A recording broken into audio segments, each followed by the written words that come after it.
അന്നു നടന്നതെല്ലാം വീണ്ടും ആവിഷ്കരിച്ച് പോലീസ്. പക്ഷേ പ്രതിക്ക് കുറ്റബോധം തെല്ലുമില്ല. തിരുവനന്തപുരം വർക്കലയിൽ പെൺകുട്ടിയെ ട്രെയിനിൽ നിന്ന് തള്ളിയിട്ട സംഭവത്തിൽ ഇതര സംസ്ഥാന തൊഴിലാളിയെ പ്രധാന സാക്ഷിയെ അന്വേഷണ സംഘം കണ്ടെത്തിയിട്ടുണ്ട്. ബീഹാർ സ്വദേശിയായ ശങ്കർ ബശ്വാനെയാണ് കണ്ടെത്തിയത്. സാക്ഷിയായ ചുവന്ന ഷർട്ടുകാരനെ തിരഞ്ഞ് പോലീസ് പരസ്യം നൽകിയിരുന്നു.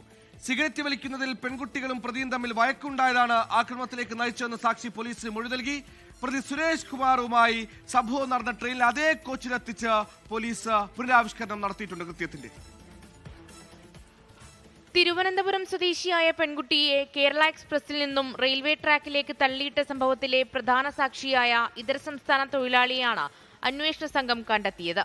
പ്രതിയെ കീഴ്പ്പെടുത്തുകയും പെൺകുട്ടിയുടെ സുഹൃത്തിനെ രക്ഷിക്കുകയും ചെയ്ത യുവാവിനെ അന്വേഷിച്ച് പോലീസ് മുൻപ് പരസ്യം നൽകിയിരുന്നു. പെൺകുട്ടിയും പ്രതി സുരേഷ് കുമാറും തമ്മിൽ വഴക്കുണ്ടായത് സിഗരറ്റ് വലിക്കുന്നതിനെ ചൊല്ലിയെന്ന് സാക്ഷി ശങ്കർ ബശ്വാ സ്ഥിരീകരിക്കുന്നു. സിഗരറ്റ് വലിക്കുന്നത് ഗാർഡ് ചോദ്യം ചെയ്തത് പെൺകുട്ടിയുടെ പരാതിയിലെന്ന് പ്രതി തെറ്റിദ്ധരിച്ചതാണ് പ്രകോപന കാരണമായത്. സ്വദേശമായ ബീഹാറിൽ നിന്ന് ജോലി ചെയ്യുന്ന കൊച്ചുവേളിയിലേക്ക് കേരള എക്സ്പ്രസിൽ ശങ്കറും സുഹൃത്തും മടങ്ങുമ്പോഴായിരുന്നു സംഭവം. और उसको धक्का मार के गिरा दिया लेडीज को. उसमें 2 लेडीज था. एक लेडीज पे गिर गया, मैं देखा ना, एक लेडीज नीचे गिर गया तो एक लेडीज पे मैं बचाया. उसको भी धक्का मार रहा था. मैं ट्रेन को चैन खींच के मैं उसको बताया. അതിനിടെ പോലീസിന്റെ തെളിവെടുപ്പും തുടരുകയാണ്. കേരള എക്സ്പ്രസിന്റെ ജനറൽ കോച്ചിലെത്തിച്ച് റെയിൽവേ പോലീസ് ആക്രമണം പുനരാവിഷ്കരിച്ചു. തിരുവനന്തപുരം സെൻട്രൽ റെയിൽവേ സ്റ്റേഷനിലെത്തിച്ചാണ് തെളിവെടുപ്പ് നടത്തിയത്. വാതിൽപ്പടിയിലിരുന്ന പെൺകുട്ടിയെയും സുഹൃത്തിനെയും യാതൊരു പ്രകോപനവുമില്ലാതെ ചവിട്ടി താഴേക്കിട്ടെന്ന് പ്രതി പോലീസിനോട് വിശദീകരിച്ചു.